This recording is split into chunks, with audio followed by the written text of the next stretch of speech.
Remue ménage. Remue ménage.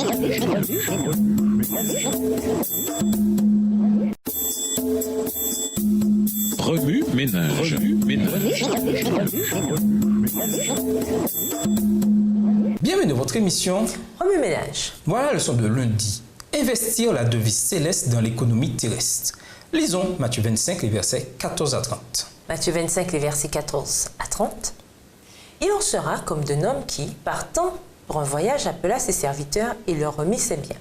Il donna 5 talents à l'un, 2 à l'autre et 1 au troisième, à chacun selon sa capacité. Et il partit. Aussitôt, celui qui avait reçu les 5 talents s'en alla, les fit valoir, et il gagna 5 autres talents. De même, celui qui avait reçu les 2 talents en gagna 2 autres. Celui qui n'en avait reçu qu'un alla faire un creux dans la terre et cacha l'argent de son maître. Longtemps après, le maître de ses serviteurs revint et leur fit rendre compte. Celui qui avait reçu les 5 talents s'approcha en apportant 5 autres talents et il dit « Seigneur, tu m'as remis 5 talents, voici, j'en ai gagné 5 autres. » Verset 21. Son maître lui dit, c'est bien, bon et fidèle serviteur. Tu étais fidèle en peu de choses. Je te confierai beaucoup. Entre dans la joie de ton maître. Celui qui avait reçu les 2 talents s'approcha aussi et il dit, Seigneur, tu m'as remis 2 talents. Voici, j'en ai gagné 2 autres.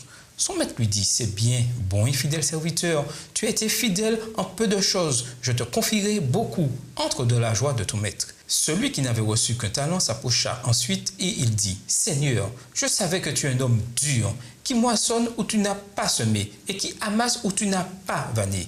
J'ai eu peur et je suis allé cacher ton talent dans la terre. Voici, prends ce qui est à toi. Verset 26, son maître lui répondit, « Serviteur méchant et paresseux, tu savais que je moissonne où je n'ai pas semé et que j'amasse où je n'ai pas vanné. Il te fallait donc remettre mon argent au banquier et à mon retour, j'aurais retiré ce qui est à moi avec un intérêt. Ôtez-lui donc le talent et donnez-le à celui qui a les 10 talents. Car on donnera à celui qui a et il sera dans l'abondance. Mais à celui qui n'a pas, on ôtera même ce qu'il a. Et le serviteur inutile, jetez-le dans les ténèbres du dehors, où il y aura des pleurs et des grincements de dents. » Le Seigneur a confié aux hommes ses biens pour qu'ils les fassent fructifier. Il a fait d'eux ses économes et placé en leur possession de l'argent, des maisons et des terres. Toutes ces choses doivent être considérées comme étant les biens du Seigneur et utilisées pour l'avancement de son œuvre, pour édifier son royaume dans le monde. Tout en faisant fructifier les biens du Seigneur, recherchons la sagesse divine, ce qui nous évitera de nous servir de sa confiance sacrée pour nous glorifier ou pour céder à nos impulsions égoïstes. Tous les membres d'Église comprennent-ils que tout ce qu'ils possèdent leur a été donné pour être utilisé et fructifié à la gloire de Dieu? Le Seigneur tient un registre pour chaque créature humaine. Au jour du règlement des comptes, l'économe fidèle peut prouver qu'il n'a rien gardé pour lui-même. Il ne dit pas « mon argent », mais « ton argent s'est multiplié ». Il sait qu'aucun accroissement n'aurait pu être obtenu sans un don initial. Il a le sentiment qu'en s'acquittant fidèlement de son économat, il n'a fait que son devoir. Le capital appartient au Seigneur. J'espère que l'on s'efforcera dans chaque église d'y réveiller ceux qui ne font rien. Que Dieu les aide à comprendre qu'il leur réclamera le seul talent confié avec ses intérêts. Et s'ils négligent de gagner d'autres talents, ils s'exposent à perdre l'unique talent qu'ils possèdent, ainsi que leur propre âme.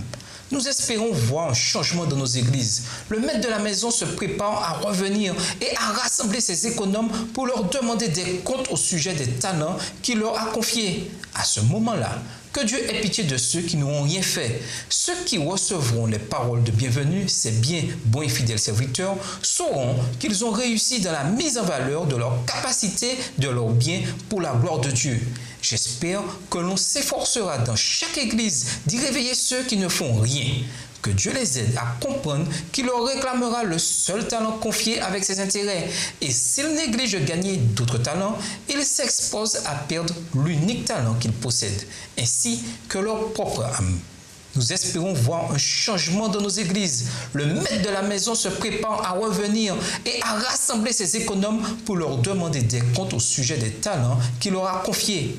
À ce moment-là, que Dieu ait pitié de ceux qui n'auront rien fait. Ceux qui recevront les paroles de bienvenue, ces biens, bons et fidèles serviteurs, sauront qu'ils ont réussi dans la mise en valeur de leurs capacités et de leurs biens pour la gloire de Dieu.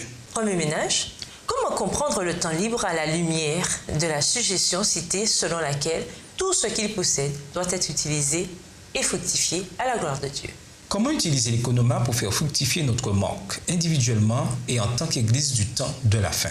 En considérant les tragédies de plus en plus fréquentes dans notre société, de quelle façon membres, pasteurs et dirigeants de l'Église fidèles pourraient-ils réveiller ceux qui ne font rien? À votre avis, comment Dieu considère-t-il ceux qui utilisent et font fructifier fidèlement leurs talents sans tenir compte de ceux qui négligent les leurs? L'économat financier est-il la mesure à laquelle Dieu s'attend de notre investissement dans la longévité et la pertinence de notre Église?